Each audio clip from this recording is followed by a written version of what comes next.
tell the people, why haven't you dropped? It's been 5 years. Why haven't you dropped music? I went through like a year of like, I was like, man, maybe I should quit this rap thing. What. I was really like depressed. I was in a dark place a little bit. Do you feel you're unlucky with your music? I do. With my music, dog. Sometimes I feel like maybe it wasn't meant to be. I was just meant to be this feature guy. Akunamuntu emhlabeni abantu bake bamthanda nje bonke. Like labantu bahlule uJesus. Jesus was healing people. Turning a blind man to a seeing man. They still yet haters. So who are you? Some people just don't like you because of your face. Facts. They've never heard you talk. They've never heard you rap. I just don't like that nigga face. So you've never like been with a woman the next day umkaya 5,000? Mina. Oh, a man must, indoda must. What about ubabako? Did ubabako do it? If ubabako did it, then a man must. But if ubabako didn't, ngazostress abantwana babantu. Ngazostress abantwana babantu la. No. I don't like it. Hey. Stress abantwana babantu bayazikherezela, they trying. Yabona kunamsebenzi eSouth Africa. Bezofuna untanga akushaya ngama 5,000 every week. Uyithatha phi lo man? Uyithatha phi? Melaza yoshaya ihigh ubaba into angayazi bamshaye isiphongo lapha. This is what we're here for. It's the L-Tido podcast. Joe.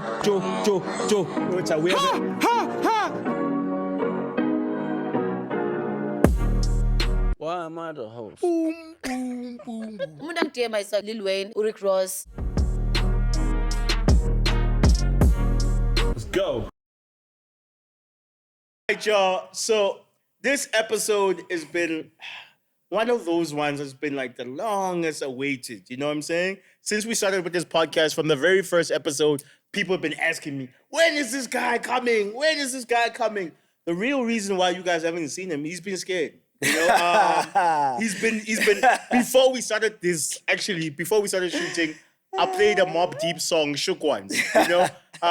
He's been scared. The real reason, he says, I know too much about him. So that's why he's been scared to come here. But, I mean, let's give him some courtesy. Let's be nice to him. You know, I'm going to be on my best behavior. Without further ado, let's make some noise for the one and only Maggz and Chill. What's going on, Emintamo? What's up, Slav? What an intro, son. I know. I mean, if the homie's your man, so you know he knows so much about you, I'm always like, hey, what that guy's gonna ask me, you know? Those questions that nobody would ever ask me about Tido, because he knows too much. So it's tricky. So actually, let's maybe give him context, because like we're saying, other people actually do not do their due diligence, right? For people who are not aware, I've known Maggz since I was in high school, actually. Yeah, high school. Before even this music thing. Do you actually remember how we met? We were beefing. Okay, break it down to me. Let me break it down to them. So like in high school, we're in a little rap crew of ours, and he was part of some crew called Zodiac Sons. Mm-hmm. They one day pulled up to our high school there, thinking they are the slick rigs of the game, thinking they're so smooth, they're trying to make our honeys. We were like, No, that's not happening, bro. And that's how the beef started, because of honeys. They came there, and then all of a sudden we hear they want to battle us. Like, battle us? You want our honeys? You want to battle us on top of that? Zodiac Sons. I don't mess with these guys. Can't, you know? And then obviously life went on, and we became homies. For people who are not aware, I'm pretty much a smart guy, and Maggz is a smart guy too. He tries. He's okay. Tries. But me, I'm very smart. So I'll say... So please do not look at us with these caps and things and think like, yo, if there was no podcasting or rapping, this guy would be... No. Yeah. So before all of this, before all the rapping, well, on a commercial basis, me and Maggz actually worked at a 9-to-5. Yeah. Right? We were financial... Me and Maggz, I'm going to tell you guys something shocking. Me and Maggz were financial advisors. You did. Imagine. Come to us, we'll get your papers straight, you know? Make sure your future's secured, you know what I'm saying? Policies, investments, whatever you needed, we had you. We had you, you know? And then after that, we go spit a nice 16, you know? That was us. So, I got a job at like Sanlam, like straight after high school. Yeah. I was working there. Financial advisor, straight after high school. Yeah. And then, no, in Sunny Hill, relax yourself. Yeah. So then I was like, yo, Maggz, come to this thing, you know. Yeah. Maggz came and thing. Me and him were working, and we shared an office. Yeah. We shared an office as financial advisors. So you could have like maybe other people had like their office is just one person. Yeah. Me and Maggz shared an We office. shared an office, like, yeah. And then first thing in the Go morning, before we are even calling clients, is mixtapes. We are bumping mixtapes. Freestyles. Yo, I wrote a verse last night. What you think? You know, we are listening to Jada Kids freestyles, Dude. Fabulous, Drama, you know, Dipset, drama mixtapes. Wu-Tang, Yo. like, DJ Nas. Drama. I used to love them tapes, yo. So imagine your financial advisors, and by then people don't get it. We are going to school. I mean, what am I saying? School at work. We're going to work in a suit and tie. like straight I don't up. think people understand. Straight up. We went to work like formal clothes, like ties, Suited and suits. booted all the time. Like, yeah, suited and booted, me and my homies.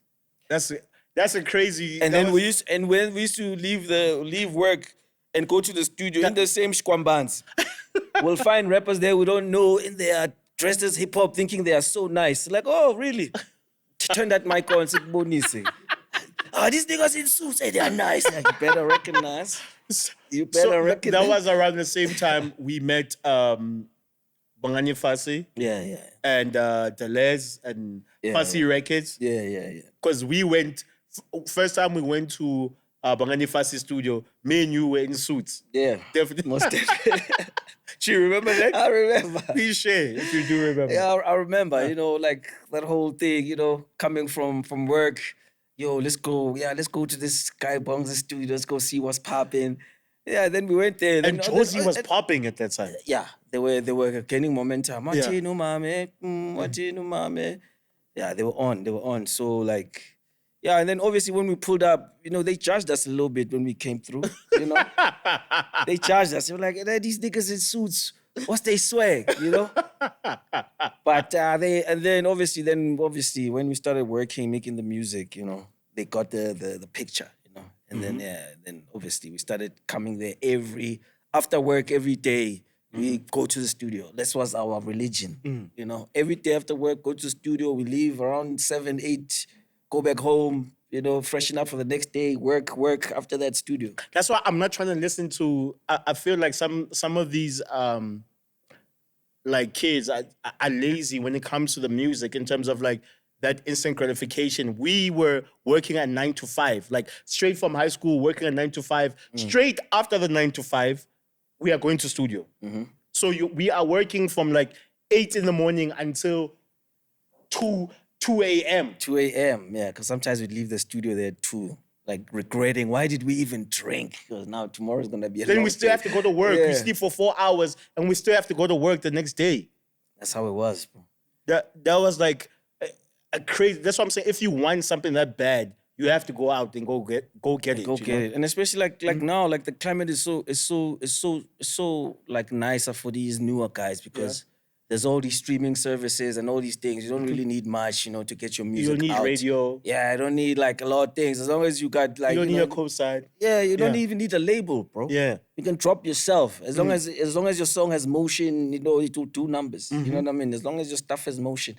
You know, it's just different. It was a different world back then. We didn't have all these luxuries. And then when like people pull up to me, I'm like,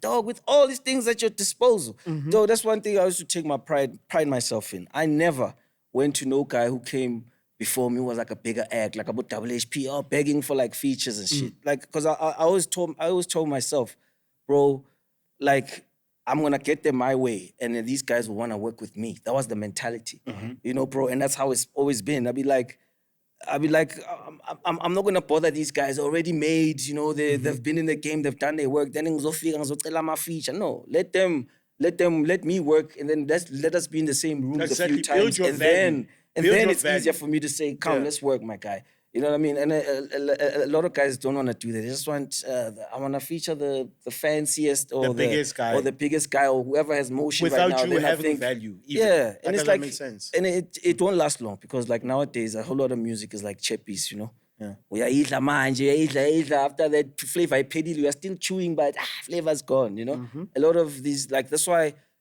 like lately, I've been struggling to hear classics, you know. Like a lot of albums are good, but they're not classic material. Where it's like, dude, I can come back to this 10 years later and it will still be the same, just feel like the same bump, you know. I can bump this from track 1 to track 11 without skips. Those are classics. Nowadays, people will tell you a classic and it's just like, this, classic, yolale, angek.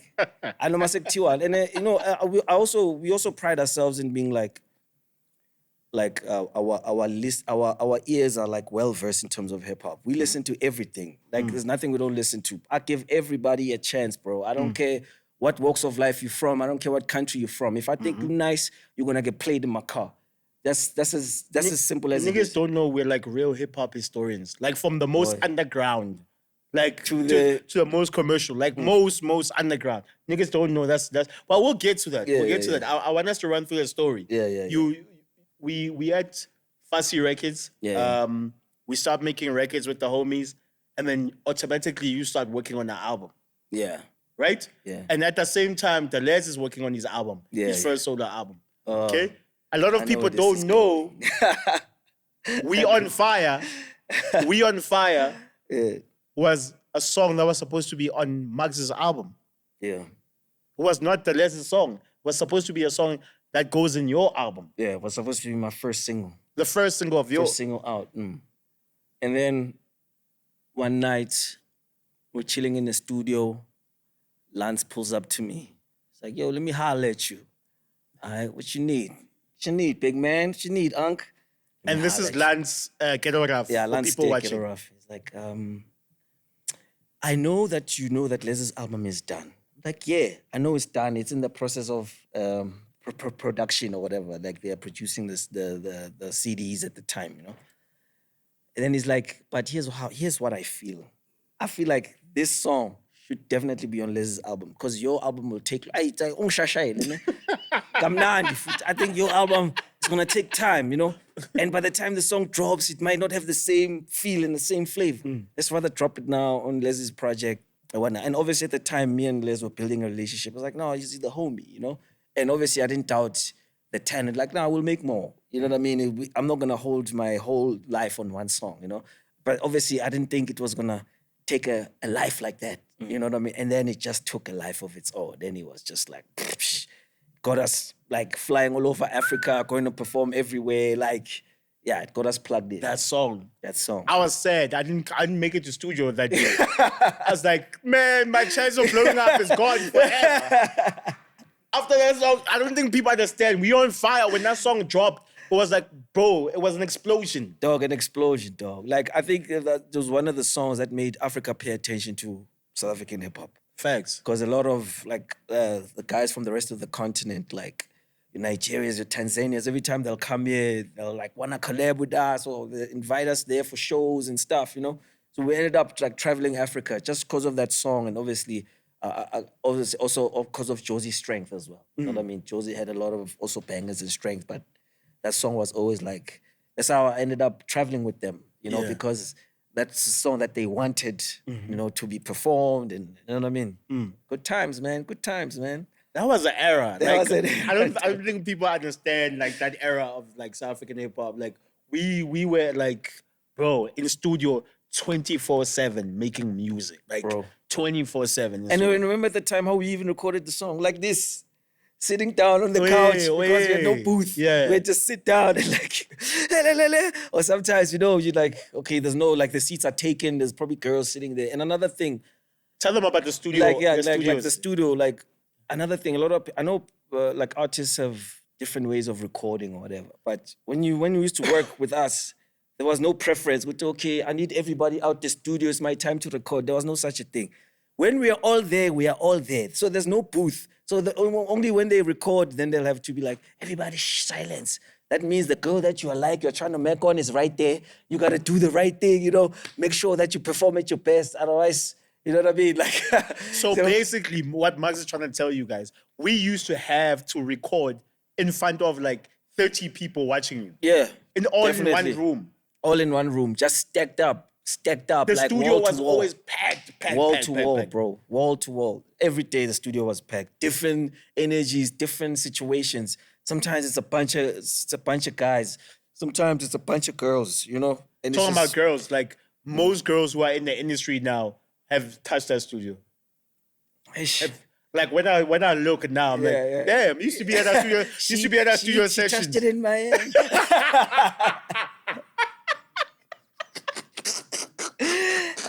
Hey, Tido, you know, some things we mustn't talk about. We must write these like as memoirs, you know.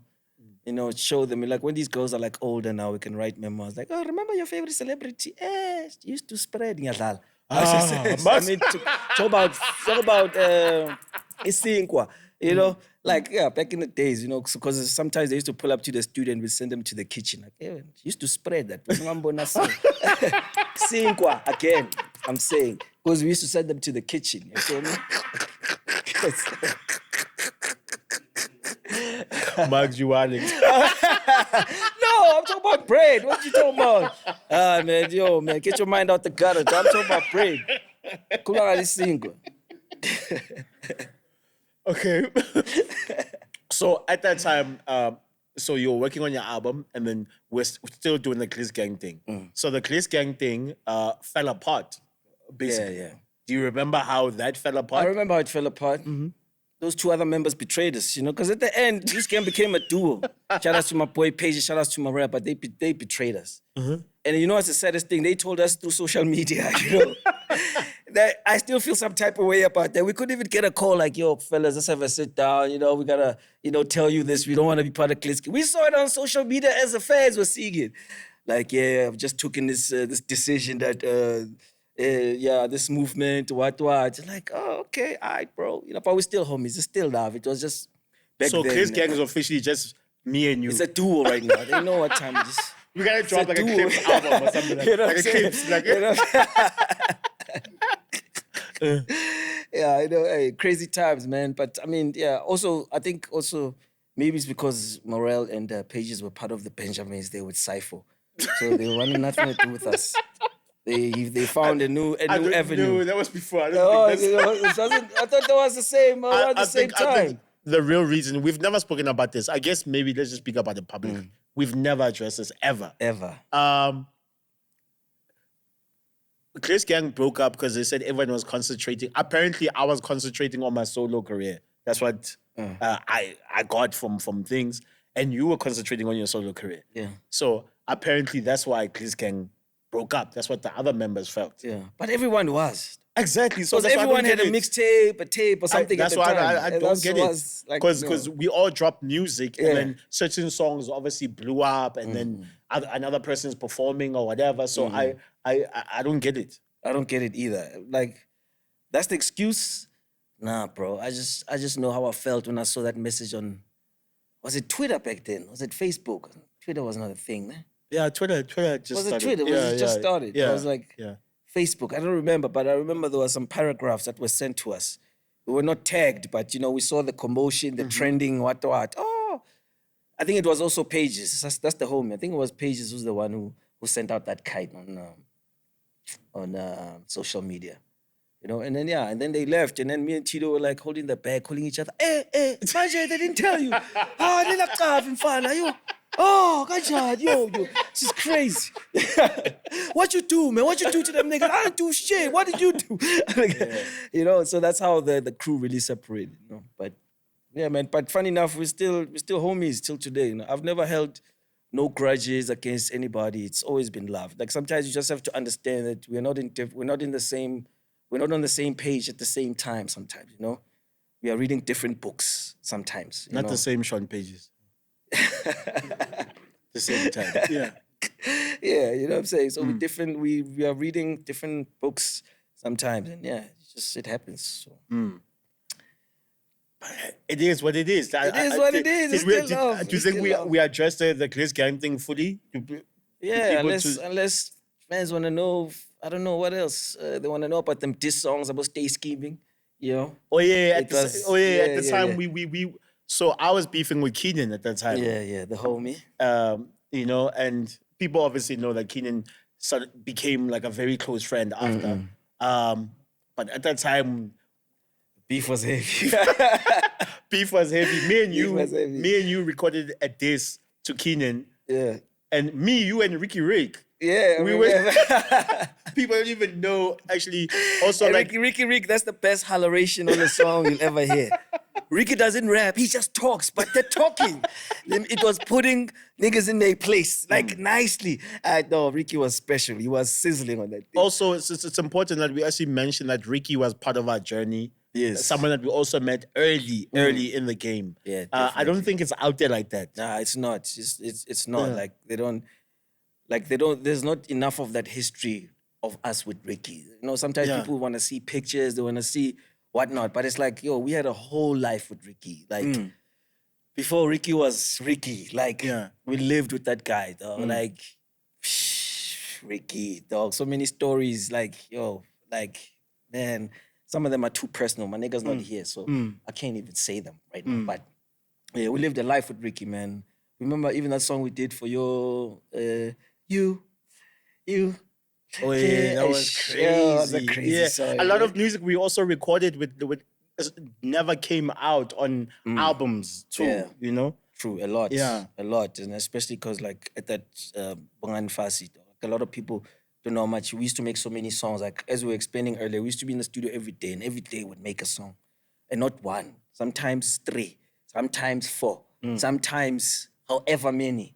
You know, but at least in a day, but me one. Okay, even so if it's one verse. When you were in Fasi Records, you dropped Breakout, your debut album, and you also you recorded probably 3 more albums that never came out. That never came out. So for the people who are just like, they never get to hear Maggz on interviews every day, if you can explain to them, like, what happened with you on Fasi Records? Bro, a lot happened, man. Like, biggest thing that I'm sure people are aware of is that whole we almost went to prison, you know, because of that whole Fasi Record situation, you know. Like, a simple thing, like, I'll tell you, Bongs has a fallout with Lance, right? So when they have a fallout with Lance, Bongs, we are his homies. We have a relationship with Lance. Hold on, just to give people a reference, Bongs is Bangani Fasi. Yes, for people yes, watching. Okay. Yeah. My bad, I forget. Yeah. So Bongs and Lance they have a fallout. In this fallout, obviously, Bongs and Lance are the 2 main characters in the scene. He's Fasi Records, and so we don't know what's going on. But we the homies. So if I go to my homie and my homie says, listen, I'm leaving this guy, I'm taking my equipment, I'm leaving him. We're like, all right, dog, we'll support you, whatever's clever. You know, whatever you need to do, we'll support you. So I'm out there, I pick up a speaker, I put it in the van, I'm out there picking up a keyboard, I put it in the van. Next thing I know, hey, the cops are looking for you. Looking for me for what? You guys, you robbed the place, you did the burglary, that wasn't your equipment, that was Lance's equipment. Like, bro, how the hell do I know that? That's the homie who said, and as far as I know, every time I see him here, he's using that equipment. As far as I know, it's his equipment, you know? But I don't know the intricacies of the deals behind the scenes. Dude, and then that's when things went to hell, bro. Like, things went to hell. It affected everything, our friendship, everything, because imagine, dog, it was a Schedule 6 case because of the money. If you know South African law, Schedule 6 is like a last number. It's like 15 years and above. That's what we were facing, dog, because of the money of the equipment. It was over 500,000 like worth of equipment.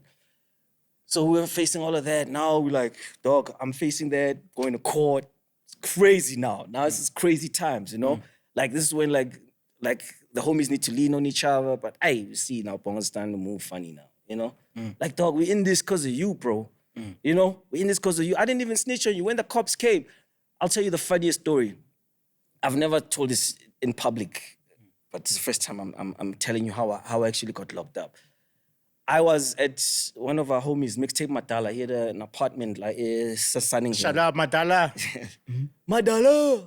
So we're at his crib, you know. So the night before we're in the studio, we're working at Kalawa at that time. Kalawa. So Bong took his equipment and moved it to Kalawa. Kalawa had another extra room. So we were like working in there.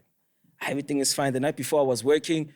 During the day, I'm like, I'm tired. I need to go to sleep, you know, because we're working all night. Bongs and them stay over.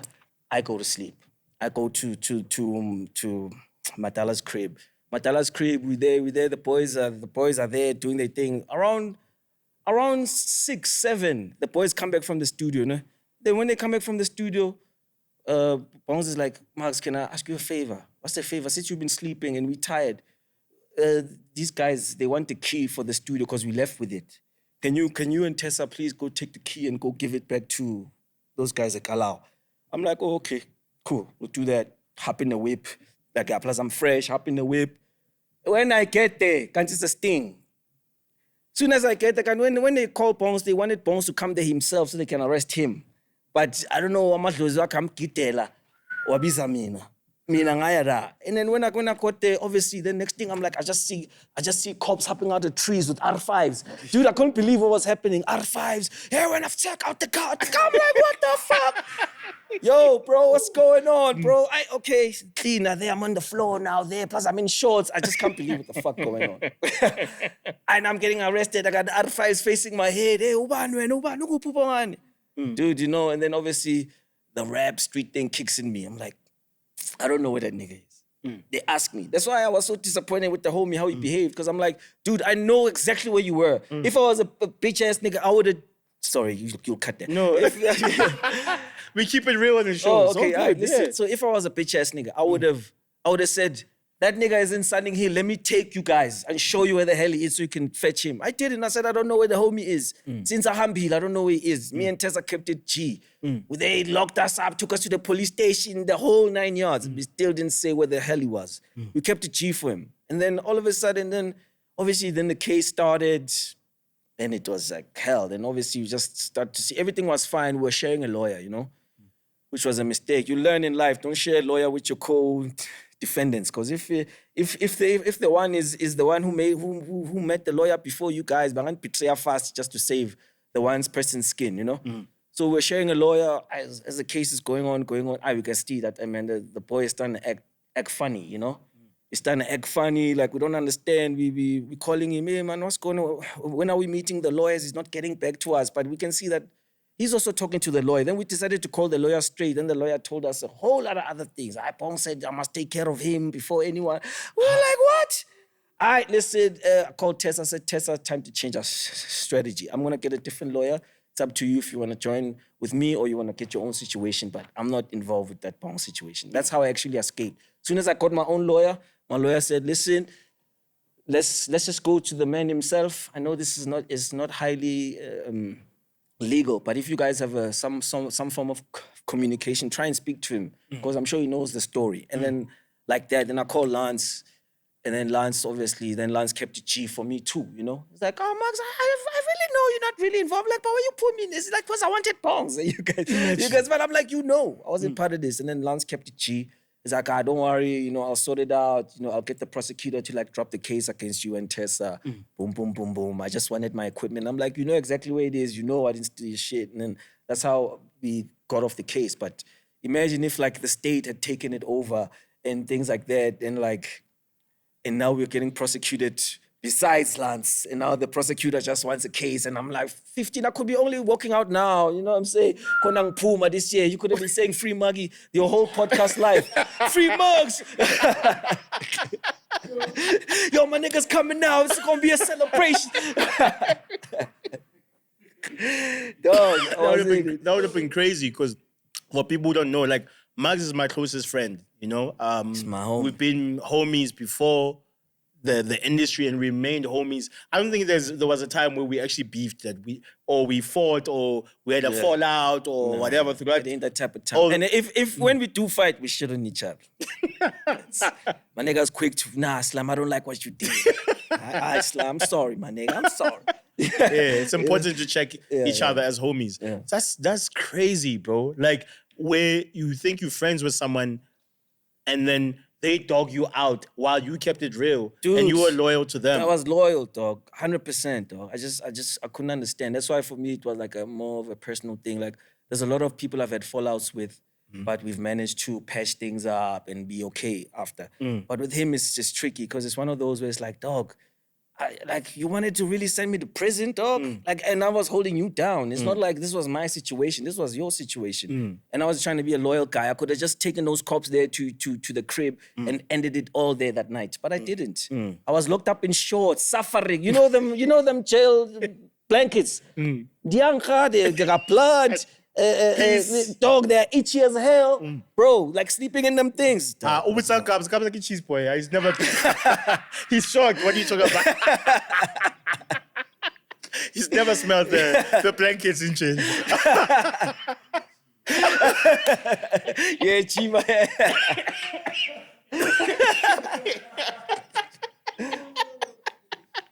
What a time. No, not even for a drunk driving, Nyana. You've never been inside the slam, Nyan. That's crazy, bro. Yeah, dog, But I think, even though your experience at Fasi Records was like fucked up when it came to Bongani Fasi and Lance, how that situation went, and a lot of your music not coming out. People don't know you have more music that never came out than music that came out. Here's what I'm scared of. I'm scared of when I perish, all these producers with my music gonna release my shit badly when I'm gone. That's what I fear, because a lot of my stuff is with these guys. Like, yo, man, I know people.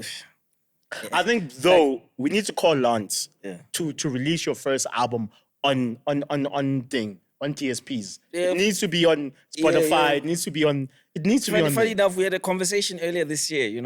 We had a conversation earlier this year. I spoke to Maggz, Lance. I've heard you say that. No, but no, this time he called me, bro. He called me. Lance, Okay. It was for another situation. Then we ended up speaking about the songs, and he's okay, like, we need your music okay, out." cool. We'll he'll set it up with the people, and we'll. I've heard you say that, but I feel it's an injustice to people who believe in you and your fans for your music not to be on DSPs. They cry. I think Maggz is capping. Can we call Lance on the show? Can we call Lance? I told you. He said. Yeah, call him, He said please. clean. Hey, dog. What do you? Okay, when can we have it? I Let's don't call know. That's what me and him need to discuss. He's calling Lance. Let Kabelo call Lance. Hey, this juice of yours. Where did you get this juice, bro? Huh? Where did you buy this juice? That's nice.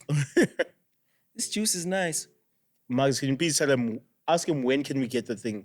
When can we get it on DSPs? Cabello. Hey, Lance. How are you? I'm good. I'm sure you don't recognize my voice no more. We don't speak like we used to. It's Maggz. What's up? Maggz, where the fuck are you? Right now, listen, Lance. I need you to don't say too much stuff. I'm at a L-Tido's podcast right now. Okay. That's why Cabello called you, because they're trying to put me on the spot, basically. Okay. So the thing what? about my album, my first album, The Breakout, they're like, how come, it's off the DSPs? And I'm like, I spoke to Lance. We said we're gonna conclude our situation and put it back on the. We don't even know, but it's also because of that other idiot, Yeah. That's Anyway, I'm here with Les. Oh. Shout out to Les. Shout out, Elias. Les. Les, my brother, you. What happened, nigga? You back from Houston? What happened? Hey, I'm back, baby.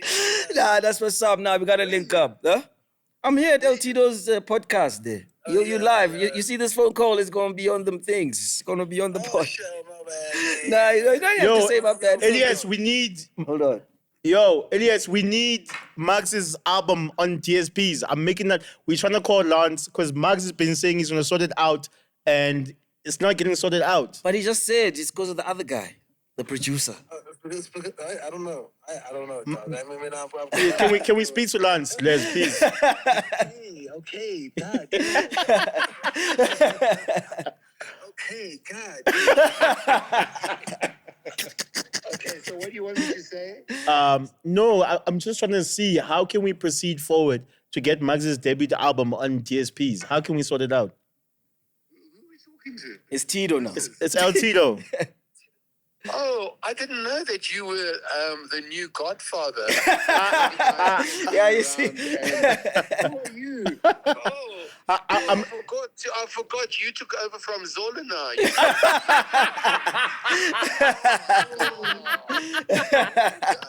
Well done. Thank you, Lance. Thank you, Lance. We'll see you in the streets very soon. Thank you, Lance. Thank you, Lance. Thank you, Lance. So it's a pleasure. I'll tell Zola to actually give him that he must take his crown and he must put it on your.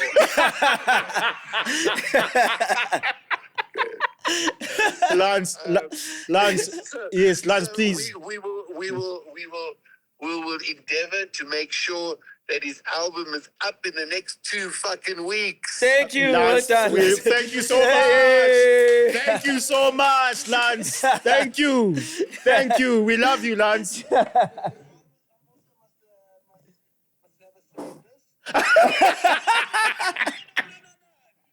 Okay, firstly, I am on the beginning. Please. Don't worry, my nigga. I'll cut you like a 0.5%, you know? You 0.5. I mean, like a 15. 15! That's crazy. Hang on. Right. Thank All you right, so guys. much, Lance. Thanks for your time. I love. Easy. All right, y'all. So we got it sorted out. This has been a situation where Maggz's album hasn't been on Spotify, on Apple Music for the last 10 years. DSPs, yeah. So hopefully we got a breakthrough. Yeah, He made shout the out. commitment. He made the commitment on the podcast. So let's hope he really keeps up his promise. Come on, you can take your phone. Thank you. Thanks, Cabello. So we're gonna follow up when by the next episode. I'm gonna give you guys the follow up on what happened, and hopefully Maggz is gonna make that announcement that the album is now available on DSPs. Yeah. That's fly. That's fly. That's fly. Shout out to the L-Tido podcast. Doing great things. Yes, sir. So now let's move on. Like you are a multifaceted guy in terms of your music. Like we said, me and you are like the biggest fans of hip hop. We call each other talking about hip hop. Yeah. You after the Fussy record thing, you also find a new home. Cashtime. Yeah. Cashtime. You on Cashtime was like because Cashtime at that time. Sorry, guys. Sorry, guys, he's sick. So, Cashtime at that time, 2014, 2015, were the hottest label in the game. Yeah, for sure. And they acquired, it's like, at that time, it was like Cashtime, nearly Pirates, ne? Nearly Pirates. Yeah. Nearly Pirates, ne? We were like a bad boy. Nigga. Yeah, nearly Pirates. Bad boy. But then they acquired a dangerous player. But let's get Maggz on the roster, and Cashtime automatically became harder. You know what I'm saying? Yeah. Tell us about your experience at Cashtime. It was lovely, man. It was lovely, man. Cashtime was really a fun time, man. You know, because I got to make other brothers, you know, along the way, you know, and yeah, man. Obviously, I've been messing with Tear Gas and like their lyric prowess or their musicalness, and you know. Oh, I just remembered something. What? How me and you actually met Tear Gas and KO. Wait, remind me. KO called me and you and said, "Yo, he wanted to feature us in a mixtape." This is before anything else. This isn't before we rolling. Yeah, before even their first album. Like he called us, like, "Yo, they're doing a mixtape." Yeah, they're doing a mixtape. Yeah. That's how we met. That's how we met KO. Actually, but yeah, shit. KO, carry on with the story. Yeah, so I mean, it was a really like a great time out there, man. I really like, I messed with them niggas. They gave me another, like the one thing like I had been missing was that, I had been missing like a lot of the hood elements, you know, because at the time I went back really to the hardcore, very northy, very, international sound. That's what I was messing with. And then when I met up with Cashtime, I went back to my roots a little bit, like, let me, this kind of sound, and like it felt organic. You know what I mean? It didn't feel like we were forcing things, and like it just felt organic, And yeah, man, it was a pleasure, man. And we really like did a lot, like from the fashion to the artistry, to the artistry. Time, you know what I mean? These Dog. long t-shirts, Dog. these sporties. That was the time. And you're the dons when like we used to see so many fakes of the Cashtime brand. Just like people would buy random hoodies and just print Cashtime. You'd be like, no, we don't even produce this, but it was everywhere at the time. And people thought like that was also part of our brand. It's like, nah, people are just making these for themselves because they can't get the stuff that we have, or that people see that there's hype around the product, so they were just trying to rally behind it. But yeah, man, it was dope musically, and also just working with other guys who were different, like musically, because before, like everybody's like super rapping, and then these guys are like they're very melodic, Tear Gas, they were like very melodic guys, and so it was also great to take some of those and like implement it in my own music, and like even if I've always been a melodic guy, but it was nice to. Because sometimes it's about the type of melody. You know what I mean? Like everybody can harmonize or whatever, but like it's the melodies, the whole very hoody, the whole very gasified melodies and stuff, So yeah, I learned a lot messing with Cashtime, and also my ghostwriting skills went high there. I was helping a few people prep, not the people inside. They come down. No. Like obviously, no. To be fair, like as Cashtime, we used to assist each other in terms of like. Sound-wise. Obviously, nobody's gonna sit there and write your verse, but someone can help you in terms of maybe a chorus structure, or like, okay, maybe put this part here, or maybe, or why don't you try the second verse, or this is the first verse, or whatever. It was like everybody was open to a new idea, whatever, And like, yeah, man, it's crazy. Then you also learn other rappers' temperaments, like before, like Kid X. I learned that Kid X has a special skill, guys. That guy doesn't write down. He's like he doesn't write his lyrics. He premeditates them, but he doesn't write them down. He'll sit there mumbling in the corner. He'll be like, no, why is this guy? No, you don't pull out no pen, don't pull out no phone, nothing. And then next thing, I'm ready. And then he goes in the booth and on some Hove shit. On some Hove shit. I was highly impressed with that skill, man. I was like, yo, man, this is incredible, Yeah, man, it was love, man. And like meeting everybody. When Muzi came as well, that was also a fun time. Yeah, man. And you and my E build a brotherhood also. Yeah. Me and my E from the same hood. We did a lot of records together, videos. We even did like that collab song. He Chodlozi and his song. They were like, my video was continuing into his video. Like things we're just trying to be different. You know what I mean? Obviously, like you guys made a classic on KO's album. One time, bro. Yeah, that song still rings off right now. Till today, bro. Whenever you perform it, that song still rings off today. Yeah. That's also one thing. Also, you also learn from the guys that like you need to make songs that speak to the average South African, not the rapper South African. There are those songs that you rap and then like the rappers will appreciate them because they understand the art form. And like, there's some artistry, there's some skill behind it. They'll appreciate it. But the average person walking down the street knows nothing about skill. They just want to hear a good song. It's like just trying to find that balance, And with the niggas, I saw they had a good balance of like hits, like real rap, hard raps. And making the music authentically South African. Authentically South African. And I feel that was also around the same time I started including Vanek in my music. Just before that time, I think the first song I did was Steve Kakana, but a song where I rapped a whole verse in Vanek was Sorimake, and that was during the Cashtime era. Yeah, actually, the very song where I rapped like Vanek the whole verse. That was around that time, and I feel most importantly like. We have to give credit to the influence that Cashtime had on the rap game. Because us as South African rappers, me and you just used to rap in English fully, and most South Africans. But you did the Vanek thing way before Cashtime. Yeah, I was way dabbling, before. yeah. But we knew that, you know what, this hip hop thing that we're doing, we have to speak directly to our people, and that's why hip hop became a very successful genre in South Africa. Because at that time, 2015, 2014, 2016, I would argue that is like a golden era in South African hip hop. Yeah. And why that's a golden era? South African hip hop, local hip hop, was speaking directly to the consumers. We're speaking directly to like Kid Kokasi. Yep. You know, it wasn't just a niche genre Yeah. for the cool kids in the north. No, like kids like the hood actually embraced hip hop fully.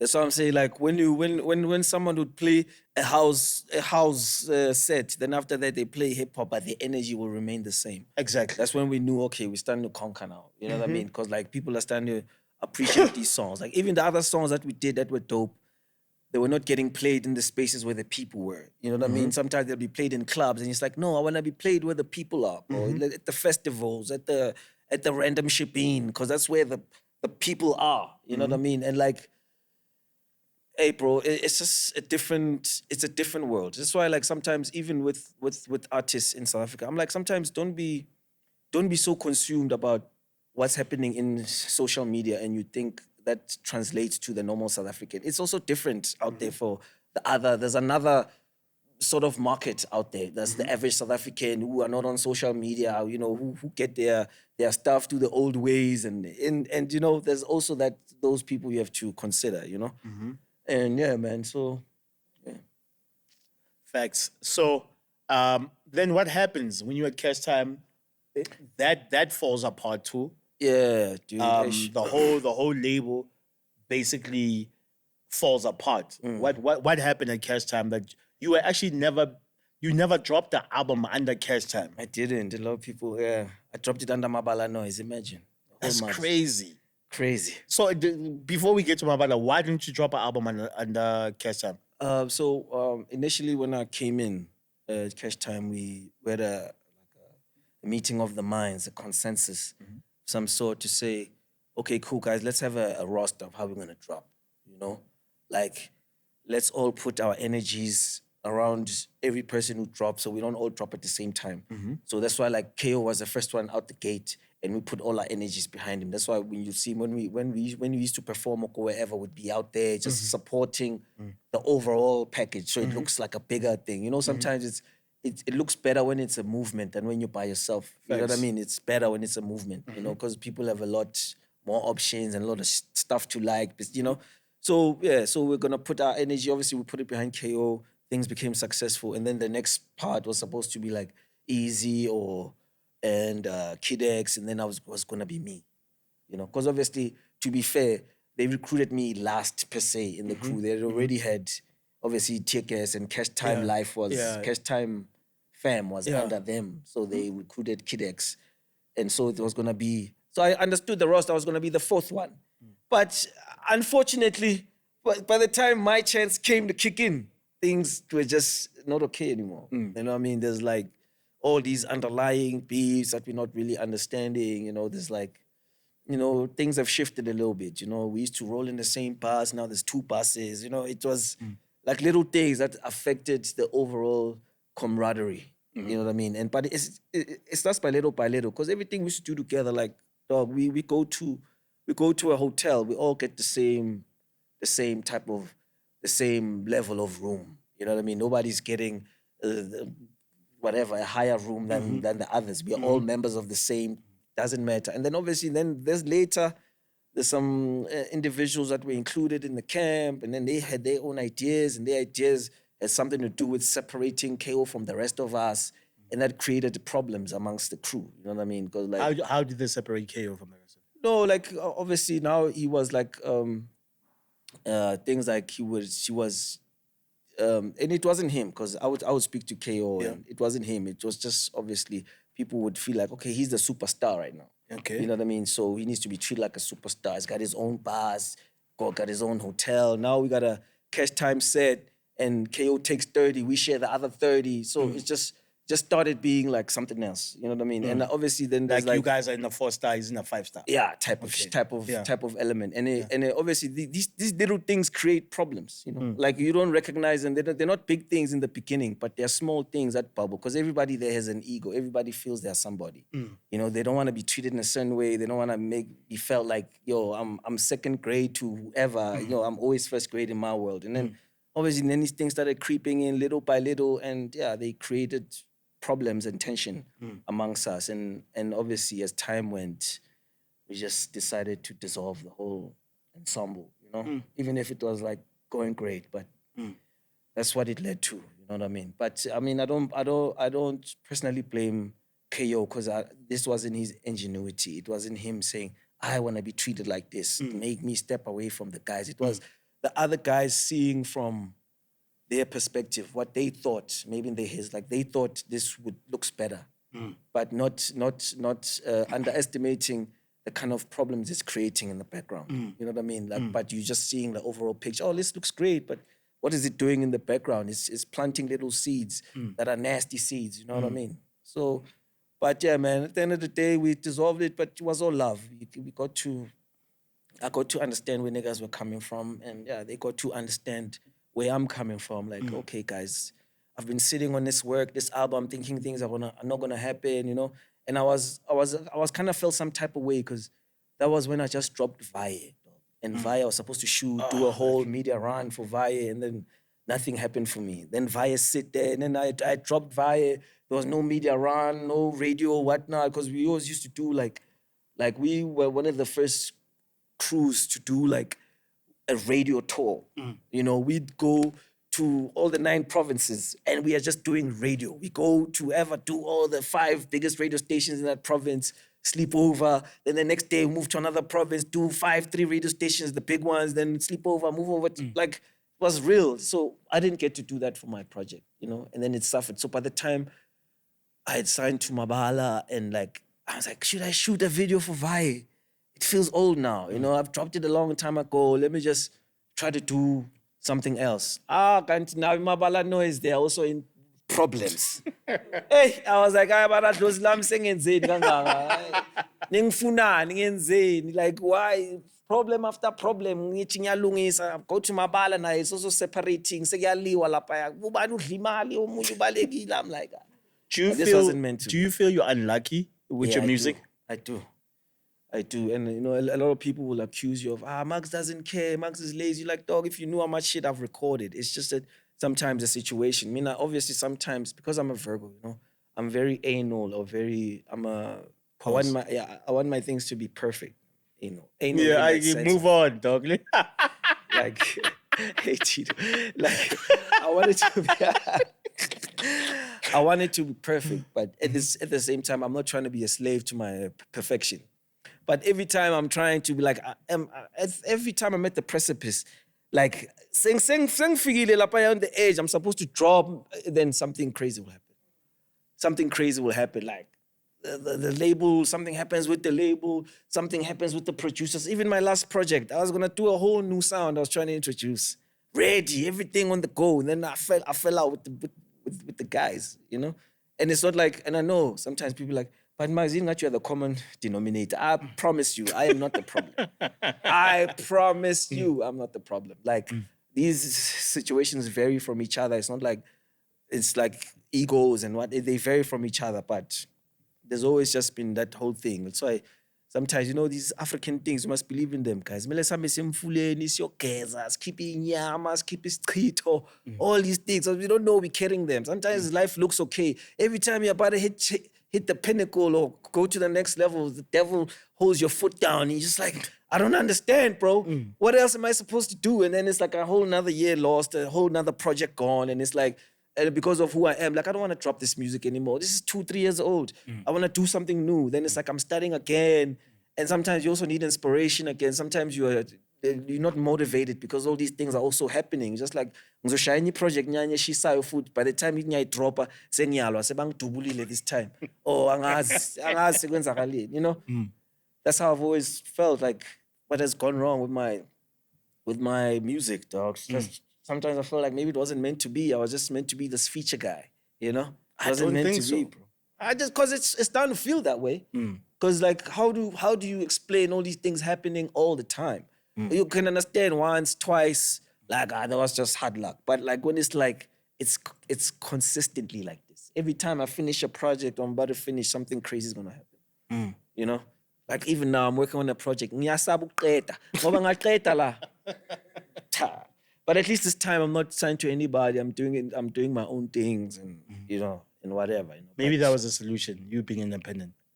but it's always like it's been an independent thing, just with some assistance there and there. You know, like I mean, the majors came for me, and I never went to no majors because of first of all the contract lengths and all this stuff. I was always like, they want me for 3 albums, and every album the average is like 18 months. That's how many years. You know, so I was always scared of majors. So I always like messed with these like little. Not little, sounds disrespectful, independent labels, you know what I mean? So I've always like felt more comfortable with them because you can also state your case. You know, sometimes with majors, they don't want you to state your case. They want to come there with the standard contract and they want to just bully you into signing it. Like, nah, bro. You know, so at least with these independent ones, you can state your case. Like, I know the average is, but I am who I am.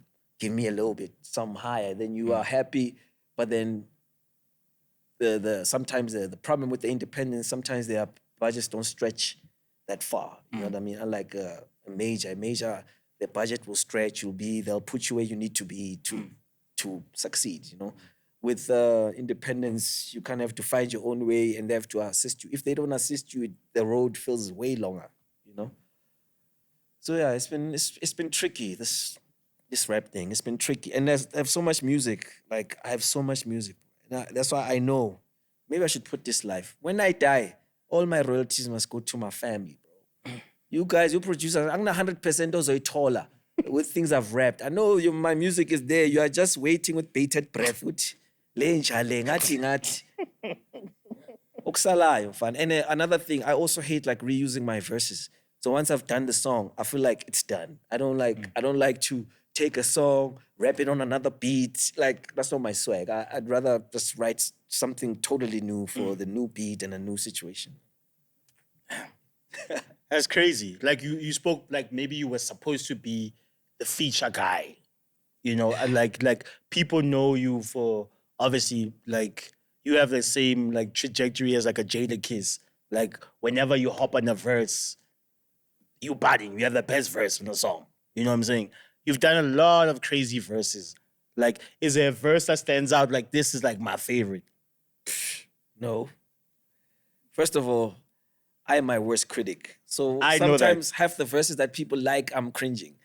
I'm like, yo, hey, you didn't hear that line? Hey, that line, I was shaky. But that's my own personal battles. But with other people, they enjoy them as they are. Like, oh, this is perfection for me. But I don't think I have a favorite verse of mine, you know? Like, boy, favorite verse of mine. That's a tough question. I need people to write Maggz's best verses in the comments right question. now. I don't It's know. a very tough question. I need them to write them down because that's you not a see, feature. That's your favorite, yeah. but it's not necessarily. a mine. feature verse. I think maybe let's compile a top 5 of Maggz's best features on this one. So actually, let me give them a little summary, and then people can write down in the comments. Yeah. Right. I think these are like Maggz's best features. Okay. Let's go with We On Fire. Maggz and Deleuze. That verse was like went crazy. Get bucks. You know what I'm saying? So that's we're not putting them in. Should I put them in order? Okay, so that's Maggz's best feature. And we also have to say Heaven. Maggz's verse on Heaven was Okay, I can't iconic. lie. I'm smoked up, now my gang, I'm in vivo the 10th time. We choked up on that good stuff and we floated them high. On beats, we owning the streets and that's no fucking damn lie. I know so where to testify. That's definitely we compiled, and let's try to see if we can make a top 5, right? We had 2.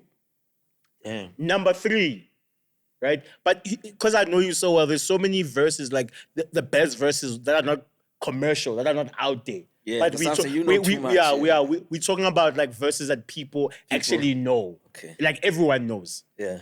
Okay. I think people would say One Time is definitely also one of your best verses. Yeah. For me, I'll put One Time. Amantombazane. Amantombazane, as I'm about to say that, is number 3 for me. Number 3. Yeah. I think it's better. No, that one is better than One Time. Your verse stood out on that song. So we have what? We have We On Fire.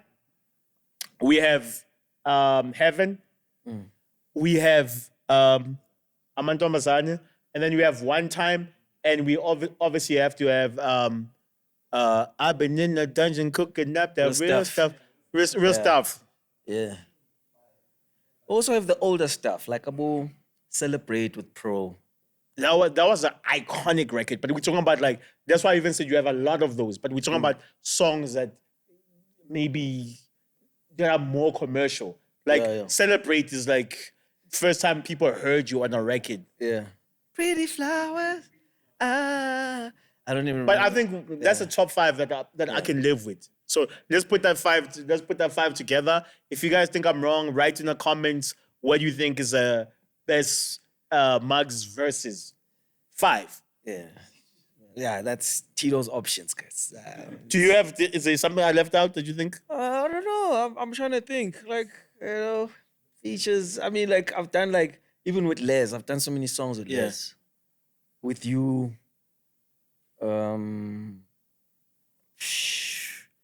I've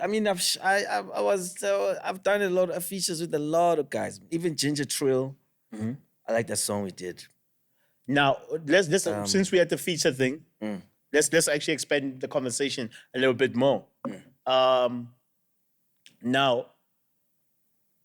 a few months back, it was announced that there's a new song that's dropping, Stogie T, featuring A-Reece, Nasty C, and Maggz. Right, you guys would get why this would be a big conversation, because this is the first time A-Reece and Nasty C get on a record together, because they're obviously supposed to be some ops, and then now it's the first time they're getting on a record together. And this is a Stogie T song, right? So now you get fans. Let me not even say fans. Get casual hip-hop listeners, because you can't be a hip-hop fan and have that type of opinion. You have casual hip-hop listeners saying, hey, we don't want Maggz on that song. We want A-Reece and Nasty C. And I got so pissed off seeing that, because what's happened right now in hip-hop, we have a lot of people that just don't do the knowledge. That are not students to the game. That are just casual fans for the sake of like, oh, this one is the most popular. Oh, this one. I'm telling you guys now, before the song drops, Maggz is gonna have the best verse on the song. I'm saying it. This is Tito. Okay, hold on. Yo, wait. This is not you. This is Tito. I'm speaking for me. Okay, all right. I'm just saying. This is Tito. All right. This is not the L-Tido podcast opinion. This is not Maggz's opinion. This is not anyone else's opinion. Because I know what Maggz does. We're talking about rapping a 16-bar verse, and there's not a lot of niggas in this game that can see Maggz when it comes to specifically rapping a 16-bar verse. Thanks, man. I appreciate it. That is the truth. No, that is the truth. No, but I'm talking about rapping. I love Nasty C. And I love Reece. I know. You know that. I'm a big fan of what they do musically. But we talking about rapping a 16-bar verse. Like Reece and Nasty C are probably more popular. They've had a bigger career. They've done big things in this industry. But we are talking. There's people don't understand. Hip hop has its different compartments. Hip hop has its different things where we can place them. You speaking about you've been unlucky in certain situations, but I know when it comes to rapping a 16-bar verse, something different. That is my opinion. Appreciate it, Slam. And I was so mad that like people can have such an opinion. You see, that's what social media has done now. If I have social media and people are talking about hip hop, even though I don't listen to hip hop, I can have an opinion on social media because I want to be part of the conversation. Didn't like about like retweet. You know what I'm saying? Like I also want to be seeming like I am cool. I also want to like. Why has it become that, bro? Because negativity sells. Negativity moves faster. Negativity But never mind the negativity. becomes more viral. How people feel they have to have a 2 cents into something that they actually don't know a lot about. Yeah, like you said, people want to be seen. Being seen is a currency now, you know? People want to be seen. So because the more they are seen, the more they can get, I guess, brands to give them money. People want to be seen, bro. Like, they could be seen for the weirdest things, but they just want to be seen. Sometimes people go on social media and they tell us their whole life. I'm like, the bravery, I admire it, but my friend, this is going to be there forever. Do you understand? Like 10 years from now, you will be a different person. You're not going to be able to scrape this off the internet. It's there. Internet lives forever, bro. Even Luena, when you fell there on stage, sometimes I go there casually, but don't say it. Tito falling on stage. Oh, my nigga. He disappeared in the crowd. I'm giving this guy props and he's not out there and talk this rubbish. Yeah, you guys were right. Maggz didn't belong on that song.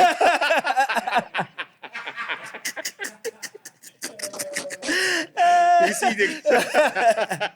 You guys were right. I'm sorry. I take back everything I said in the last 10, 15 minutes. I take back everything. You guys were right.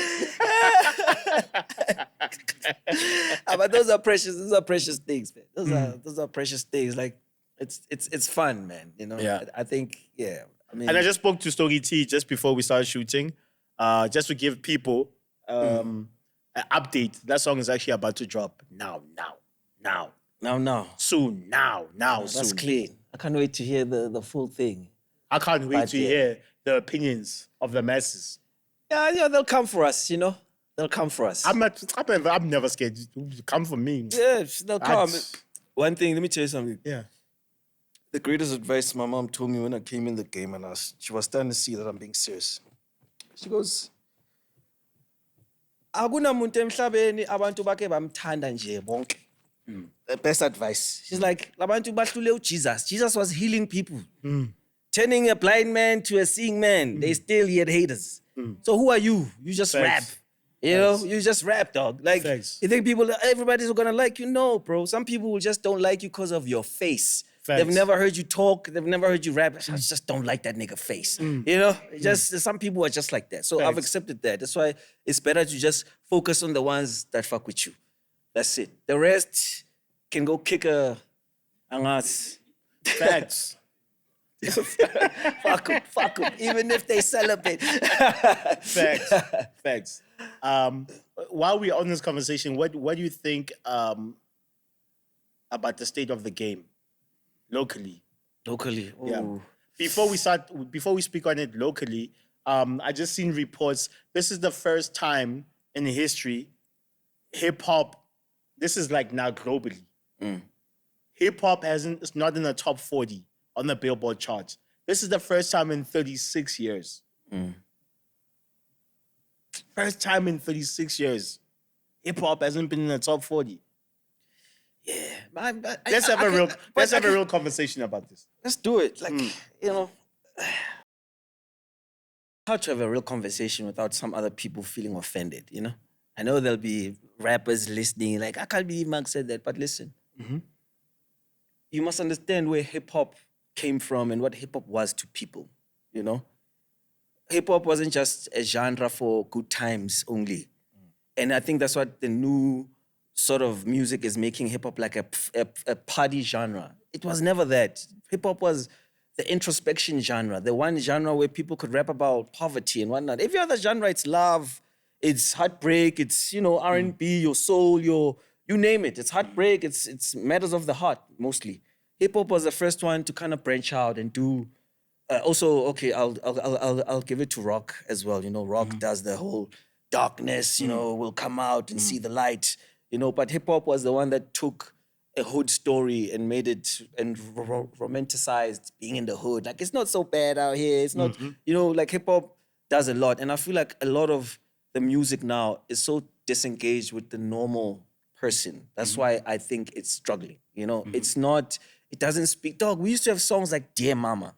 Do you understand the power of a song like that? A rapper rapping about his mom, and he's exposing his mom. Like, even though you was a crack fiend, mama, You still was a black queen, mama. Though niggas don't get introspective like that now. When's the last time you heard a nigga like get like naked like that and like And that song speak that dropped real like shit? in 94. Bro. And now it's still, there's no better song about Dude, a mama. that's proper classic. You know what I mean? Dear Mama. Exactly. Like that's what hip hop was. That's what it was. So even if You there had was like a a party Biggie music, Juicy, where it expresses you coming from poverty for you to make it. You know, exactly. you know, Thursdays was the worst days. Seeing Now pictures on a limousine. Yeah, now we niggas on pop my wall. champagne when Yeah, we're thirsty. yeah, Like yeah. to show you like progress. Exactly. I think hip hop was highlighting life in all facets. You had a DMX slipping, I'm slipping, I'm falling, I can't get A up. reflection of what was Life. Was life. Exactly. Exactly. And I feel like with a lot of the new stuff, a lot of that is missing. A lot of it is like, it's their own little like it's party, it's little like fun time, you know? And I'm not saying let's not have the fun time, but let's add a bit of that soul, you know, a bit of that grit, a bit of that Realness. a bit of that realness. I think that's what will bring hip hop back. Content. That's why the last person to be on the charts is Kendrick. And Kendrick is one of the realest. You know, in the game. He's the last one to be on the charts and he's the realest. The other niggas, they know it's nice. It's no, listen to me. I bump it too. It's nice. But I cannot bump that the whole entire time. I cannot vibe like that the whole entire time. But I can bump a Kendrick and he'll give me like different aspects of what's going on. You know what I mean? But that's what I'm saying. It's not like the soul is not there. I just feel like the guys are not reaching it enough, especially those guys who are very, like even Nas. Nas had a commercial texture, but the music, the depth. Me and you, know? whenever we get in a car, we be rapping Nas line. We could rap a whole album, not a song. Exactly. Now, you listen to people's albums like once or twice. Exactly. It's like, you know, it's like, and also, at the time, also there was a bigger pool of rappers you would like. You would like Park from the West Coast. You would like Biggie from the East. There was a pool. You would like maybe Master P or Murder C, whatever. Okay, don't put those people. Can we talk about people we actually listen to? Yeah. Let's not be hypothetical. Yeah, you I'm know? just saying. I'm just saying. But I never listened to Master P. I'm just saying. I never. Shout out to them, but I never listened to Master P or Cash Money. Like the people that I actually listen to. East Coast. Let me actually give a shout out to people that actually made me love hip hop. Globally. Obviously, before Hove was Nas, Wu-Tang, and Mobb Deep. Wu-Tang forever. What a Wu-Tang and classic. Mobb Deep. Yes, Okay? definitely. Yo, hell on Mobb earth. Deep. And then obviously Hove Infamous. became infamous best album. Classic. Then Hove obviously became my GOAT. L. You know what I'm saying? Big L, my biggest inspiration in music, period. Fuck all the glamours and glitch. I play nigga rich. I'm from New York and never was the fan of the Knicks. And I'm all about expanding my your chips. You Man, mad cause I was in the van with your bitch, both hands on the tits. Listen to me. That was like these are the rhymes we used to recite back then. Like, listen to the doubles in there. You know, a lot of people maybe don't understand when we say doubles. It's like it takes some brain power to make the two last words of your sentence rhyme, but you're still making sense.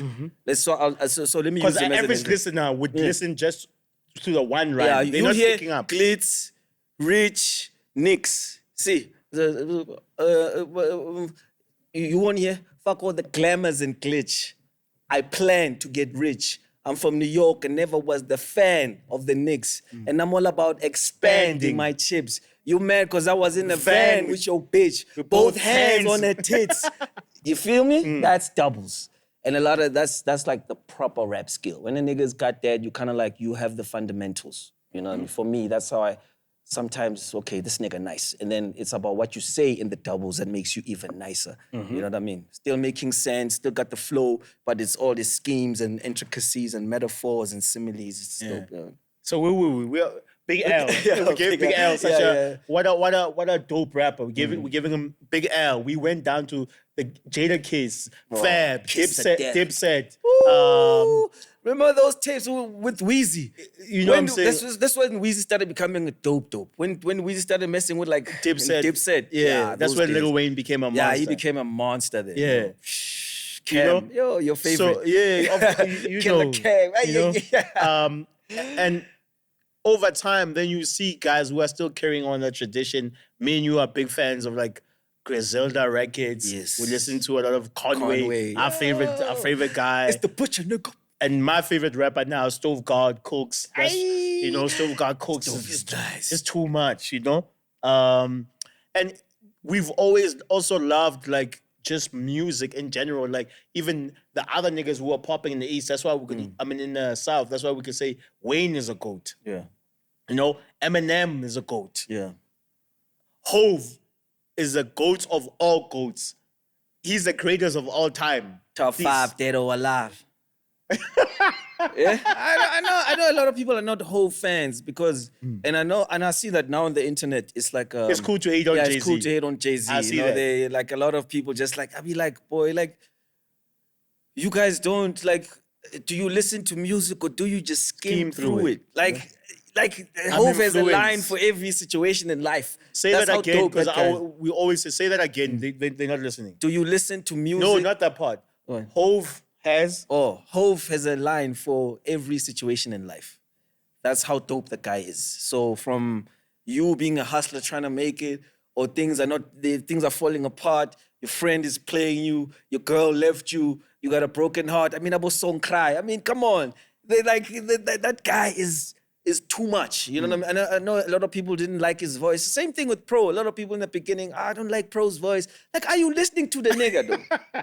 Are you listening to the nigga though? Like, okay, I hear the voice thing. That's just, are you listening to the nigga? Because once you listen to him, you get over the whole voice thing, you know? And then obviously once people started listening, like come back to me later, like, Okay. So the interview's been beautiful. Now we had a part where Maggz is gonna hate why he came on the show. Why he was scared. I to knew come to there the were show. some crazy questions waiting for me. I knew it. I was like, yeah, I know this. Maggz, people have been waiting for too long. People are angry. People are mad. Yeah. They don't understand why you haven't dropped music. Can you tell the people why haven't you dropped? It's been 5 years. Why haven't you dropped music? I went through like a year of like, I was like, man, maybe I should quit this rap thing. What. I was really like depressed. I almost fell into like, I was in a dark place a little bit. Like, man, like I can't believe this has happened again. Like what am I supposed to do now? And people are gonna say, this nigga's not serious. And I'm like, I got all this music sitting there, bro. I can't even drop it because of all these issues, these underlying issues. You know what I mean? So it becomes frustrating after a while. That's why like now I just decided, just do this your own way. Don't have a one main producer. Just find different guys, maybe find a studio or have your own situation and record yourself and be there. Then I'll have more control of my project, which I do, it's a much better way. So now I'm not even gonna promise people, hey, I'm drop it just now. You are just gonna see me drop. I'm not gonna tell you, you're just gonna see it. You're just gonna see it. It could be any time. It could be now in December, it could be next year. All I'm saying is you're just gonna see it. I'm not gonna do a whole long speech. Hey, Maggz, we have drop it next week. You're just gonna hear Maggz dropped on Friday. You are lying. Yes, that's how it's gonna be. And I might just hit you with another one in quick succession, Because like I said, I got all these songs sitting there. I just need to iron out a few things with these people. Maybe I can re-release some of these songs. Okay. Me and you always fight about this specifically. Why do you not post on social media? Me and you always fight about this. Let me tell you something. It's like I've realized I have social media anxiety. I diagnosed myself after reading up what social media anxiety is. I think I have that. Like, I'm an overthinker. I overthink everything. So, and my perfectionist nature will make me want to like write something and then I'll be like, nah, I think I'm too what, and then I delete it, then I rewrite it again, then I'm like, nah, man, I think I'm sharing my opinion too much, and I'm just like, I ain't posting shit. I have social media anxiety. I realize that, bro. Like, it's just, that's just me, bro. Like, I try. Sometimes you'll see me, I try. I can be there for like 2 days, nyana, feeling strong. Next thing, it hits me on the 3rd day. I'm like, yo. And then like people overwhelm me sometimes, you know, especially when I step on social media. Hey, go for music, Maggz. Hey, we don't want your pictures. We want the music. Just like, I want to get young stress. That's why it's not fun for me out here, man. And I can't keep on saying, soon, bakatele, soon, you know? So I'm just like, and I end up like, and then I end up not coming there for like a week. You know, next thing I've missed a whole lot of things happening. Oh, did you see Usman Bani? Where? On social media last week it was trending. To who? It wasn't trending to me. I didn't see that shit. The only person who like helps me is like, you know, my girl will be like, baby, did you see? Oh, look at your friend Tito is what? Oh, shit, Slam. I can't believe this. Let me call him. Yo. That's how I'm updated, you know. So my girl is, she keeps me up. So that was like a little bit of Maggz letting you guys know that he's dating. Don't try anything with them girls. Calm down. It's just natural conversation. Calm down. I ain't trying to let nobody know. Like, I'm trying to put it out there. It's just like, yo, first of all, mumdala. If I uthanda umuntu nawe abakuthandi i-problem le. Listen to me. I-problem le. Ungazi ngalabantu. Being single is not fun. It's fun for a few months. After that, everybody needs love. You need to be hugged. Sometimes ufuna ukufika endlini, kick your feet, and they rub your feet, you know? You know, and they can cook your meal. Sometimes it's nice, you know? Nice to love and be loved. Tell us more about love. It's It's nice. Kumnandi ukuthanda. Ubuhlungu bebangakuthandi. Or when they rob you of your love by another nigga with a bigger bag, because that happens all the time, especially South Africa. I say, what did you guys do to these girls? Let me talk to you, nigga. Why are they like this now, bro? It's a different world out there, man. And Yanzuela, though, you youngins, it's like this. I'm going uphill. I'm crime. Yeah, but that's what ends up happening. The pressure becomes so much. You end up stealing from your homie because ufuna ukuchaza ucheri. Avanamangani the pressure. Bani no skomora, nibe sharp, focus, get your money up, and then life is over simple. Fine, don't let them, just do your own thing, focus on yourself, touch yourself if you need to, but don't let them derail you. Focus on getting your paper, and then the woman will follow. But hey, yabona kuyastreseka bafethu. Nyanzwela bafethu. Anyanzwela bafethu iyafika abantwana mojola mele ushiye 300,000 etafuleni. Yebo. Amavuso. Oh, you think you're a Mac lapha in a club, you take a girl home and say, nathi manje 5,000 yami. Yeah, bafethu kuyafika. Bafethu kuyafika these days. It was never like that. It was never like that. I don't know this life. I don't know this life, dog. I don't know this life. So I'm just like, boys, the best way to navigate through this life, get your paper up, and then... So you've never like been with a woman the next day home guy 5,000? Me, nah.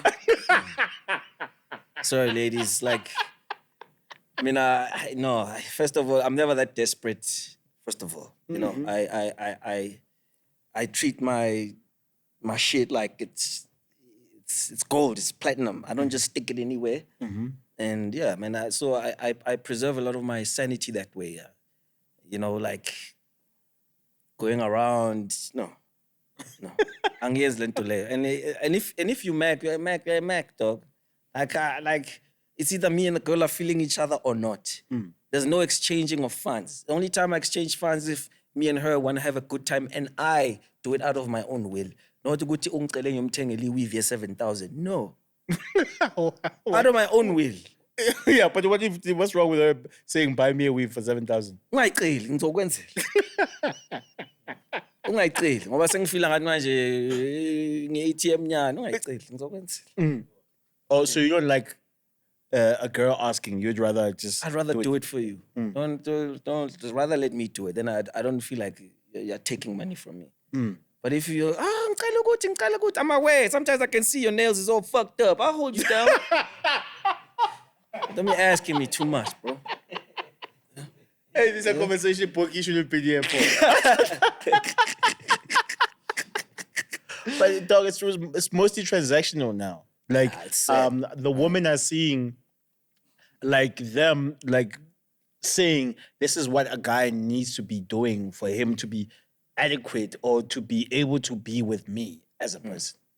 But you know what's also unfair? the only time I hear this is always from one side. It's always the woman, what they want from the guy. Guy must be this, must be this. How come guys don't have those kind of rules and stipulations for them? We don't say, oh, you gotta be 5 something. Your ass needs to be in this circumference.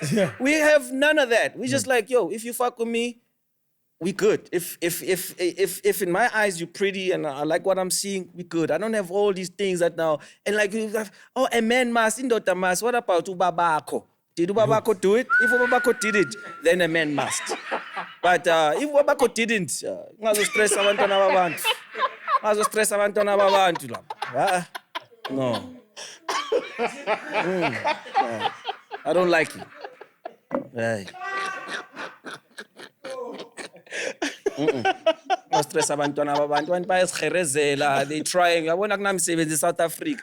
Bezofuna untanga akushaya ngama-5,000 every week. Uyithatha phi lo man? Uyithatha phi? Kumele aze ayoshaya i-highest ubaba into angayazi bamshaye isiphongo lapha. Nah, ntwana, keep it steady. Keep it steady. Ungayi ngalabantu izinto yakho ntwana, keep it steady. Nah, for real. For real. Cartel nathi. But the 5,000 is not much. That part. Okay, baller. Go get it, baller. Listen to this guy. No, listen to me.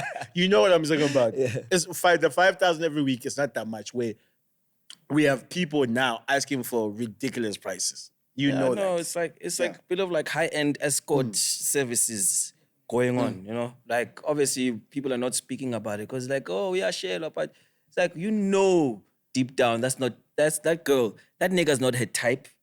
Ubaba lo nabantwana ushadile, but she'll fuck that nigga because he provides.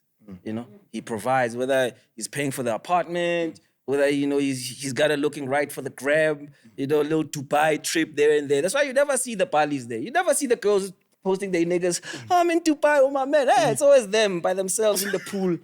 Or if ever you see the niggas, their hand. You know what I mean? Show says a lot, bro. Like, I'm not gonna pay 200,000 in Hambe now. Besa angbonis to ungbonis who keep it 200,000. Let's take Dubai. I put my man did this for me. Yeah, babe. You know what I'm saying? I'm out here. We live it. So you saying if a mommy's you going with a mommy to Dubai, she has to show you. She has to show it, nigga. Yavela la pa.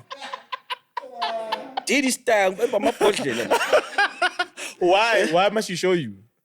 Why not? I'm going to showing herself who to say Dubai. Ufike kanjani lapha? Ufike kanjani? Melang bonis good okay. This nigga made it happen. Yavela ukuthi bekangilahla, there's another one who's like, "Yo, I want that life too." You're creating a band. Hey, yadlala, babe. This fun time with the homies. Hey, both our girls are gonna have a lot to say about this. We did, Tito. We did. I'm gonna have to explain. I might have to explain. So sooner after this, so by the time she sees it, I've already come back. Me and Tito were saying some crazy shit. Not you and Tito. I was laughing. No, nigga, what you mean? You asking these questions? Guys, don't include me. Nah, I'm just laughing. Nah. Guys, give the girls the 5,000. That's the bare minimum now. 5,000, you are insulting a woman at this stage of the game. Imagine, fam. At this stage of the game, you are insulting a woman. Imagine. I'm telling you, with the 5,000, you are insulting. Imagine. Angapane siyeke mfana. Asiyeke. Asiselanga emhlabeni ukuthi ngizosebenza uzodla imali yami. Asiyeke. So idla C2, fine. But ukuthi wena uzoyidla kuphela. So uthi every month nginika 20,000. For what? For what? For her bills. What bills? Rent, Mina nails, makeup. Mina anginazo lezo zinto. Anginazo lezo zinto. You don't do nails, makeup. Yeah, but my nigga, but we get our shit right, you know what I'm saying? We might do a man a paddy lap, so our toes are always crispy in them tins. My toes is crispy. Yeah, but a woman believes they should be taken care of. Yeah, I know. I believe that too. Like, especially like if this is your woman, you gotta take care of it. So that no other man can disturb you. take care of your woman. You know what I'm saying? You want to be stingy with the money. If you got it, spend it on your woman. But all I'm saying is, don't be tricking for it. Don't be taken for that P words that my colored folks love to say. Don't be taken for a puss. Oh, okay. Listen, I'm trying to be respectful. Look at this guy. Don't be taken for a boost type shit. You know, like, boy, like if a girl likes you, like me. Let me not, like now, I have to give you 100,000 just to be in your presence. You know, I'm hearing these stories. How niggas be paying like, yo, you tend entrepreneurs, but fit I need emotion. The game. Just because I'm done over TV, so I'm nigga $500,000. Now, cham. You know what you could do with $500,000? That time you've never given your cousin or your little sister, Leo man. But you will give it to a stranger for one night. My man, have some pride, dog. Have some pride. That time you're driving Maseratis, you nice. You got Genkwa, but you still 500,000 for one night. No. And back at home, I'm not fence. Exactly. But I'm not fence. But you're giving strangers 500,000 for one night. I don't get that. That's where we at right now. But I'm just saying, it's a sad reality. I know it's where we at, but it's a sad reality. It's a sad reality. I feel sorry for you youngins, man. Like I said, listen to my advice. Play with yourself till you get your money right. And when your money's right, then all these things will follow you, my brother. But if you are chasing them, that time you are still trying to organize. She wants 5,000. I'm telling you, what's happening in the game? Asiyekeleni. Bayekeleni nabo bazobuya ba-change. Everybody needs love. Bazo-change now. Bayekeleni kodwa, but you can't do this. The game is too messed up, though. It's too messed up, though. Like, people don't love each other for the sake of loving each other. It's about what you have. What can you provide? Can you take me from step A to step B? Does messing with you make me look good? Do my friends like my aesthetics with you? Or, you know, sometimes a girl will like you, but their friends don't like you, and then you're finished. Chomi, usho, ka-o, gaso. Aliso, Chomi. My friend, yo, love yourself. Love yourself, Chomi. Imagine, dog. Imagine. Because you're feeling you, though. Nah, it's rough. That'd be crazy, bro. Yeah, but I think that's what the world is missing. The world is missing love. Genuine love. Genuine love. Because everything has become transactional. Yeah, that's true. Everything. Nothing is for free now. Nothing, dog. And I'm a soccer player. Yekela nukusendela labantwana 1,000 airtime lapha ku Instagram. Abafethu siyazazi istories zini. Ayi nina mosha nani. Ayi. Soccer player. These are my homies, but I am mosha. At least they're quick to DM a girl. Here's 1,000 rand, just airtime data. You don't even know the honey, though. You already sent 1,000 pounds. So the next guy, we got your DM, ingazi 1,500. Bavele bathi skip. Next one. Like, you guys are messing up the game. Shelani of your own, like your own strength out here. You don't have to keep imali calm. Ubone ukuthi uyakufila na, and then make a move at you actually, and this one is a must-have. Fine, gay. Keep it sharp. But now the jalo me do tiliga when. Yeah, tiliga 50,000 jalo every month. We share about cherry no that don't even know your second name. And I am. Make better choices. Ngapano sithole lo recht grand uyomnika imali laba abanye i-fun time but urecht uyothola the whole thing. The whole entire. I agree. Yeah. I agree. Wow, that's Maggz dropping the knowledge for all the little kids out there that's listening. I hope you are listening very careful because this thing is going to mess you up if you don't listen very carefully. Trust me. It seems like jokes right now, but it's real talk. It's real talk. All right, y'all. This is L-Tido podcast. Let's make some noise one time for my guy. You know what I'm saying? Like, he's been a vet in this game for a minute. It's been weird because there's so many things I can't say because I'm thinking, yo, can we on YouTube?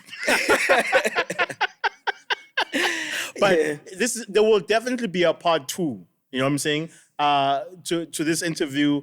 Maggz, I want to say thank you for coming, but I actually don't feel like that. It's like you were supposed to come here anyway. Yeah, we homies. That's blood. So I'll be lying.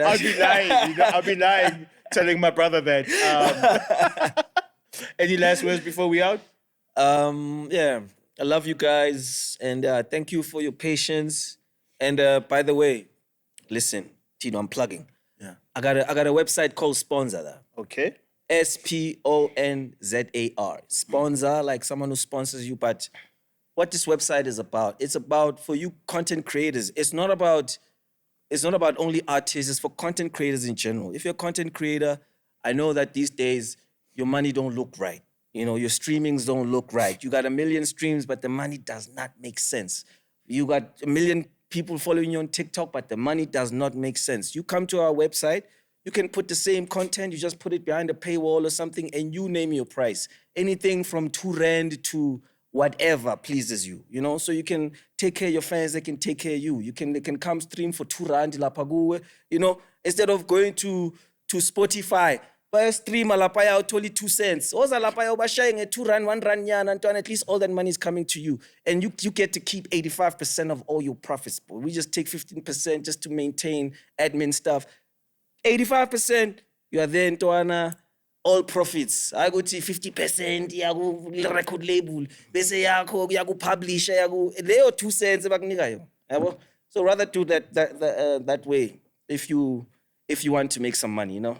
So imagine if you have 10,000 people and you just have 1,000 loyal subscribers who give you anything from 5 rand to 10 rand a month. It's better than the alternative. So try it out. Give yourself a chance. You got nothing to lose, my guy. It's just content. I'm not saying don't put it on Spotify. You can still put it there, but you can still put other content on our website and make yourself some guap. Check it out. It's called sponsor.africa. Check it out. You can even have a little... We're going to make it an app soon, but, you know, we got to go through some things. But, yeah, we're going to turn it to an app soon. So, like, where do they go to find out more about it?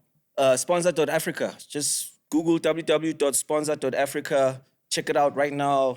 You'll see there, me and Sipo Hot Sticks, there, Mabuza, you know, real doing it. Yeah, check it out and yeah, create a profile for yourself. If you're a content creator, then you can start maybe sending people your way, you know. Create a little paywall for yourself, make some money.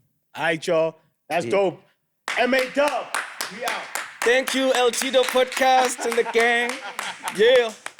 Yes, sir. Father, usually when I do these things, I'm usually by myself because my prayers are very private. But I'm here today because my friend Tido asked me to pray in public, and yeah, I'll try my best. But here's what I want to say. Father, thank you for today. Thank you for every hand that was involved today, and bless this podcast. Thank you for the brains behind it. Thank you for the talent behind it. And thank you for the many more things you're going to do for them that they have not seen yet. And thank you for the many things you've done for them that they've touched and felt. So thank you for your time. Thank you for taking care of us. And thank you for loving us. In Jesus' name, amen. Amen. See, thank you so hard, Maggz. You were nice. That's why we became friends, because he was nice. I even remember his first verse ever. I remember, and let me tell you something. Tito was the first guy I ever saw recording. He was smacking himself every time he got the wording wrong. Active, high explosive, break. I'm like, yo, this nigga's abusing himself. But I'm listening to bars are nice, but he's abusing himself. For real. It's gonna be a long day. Yeah?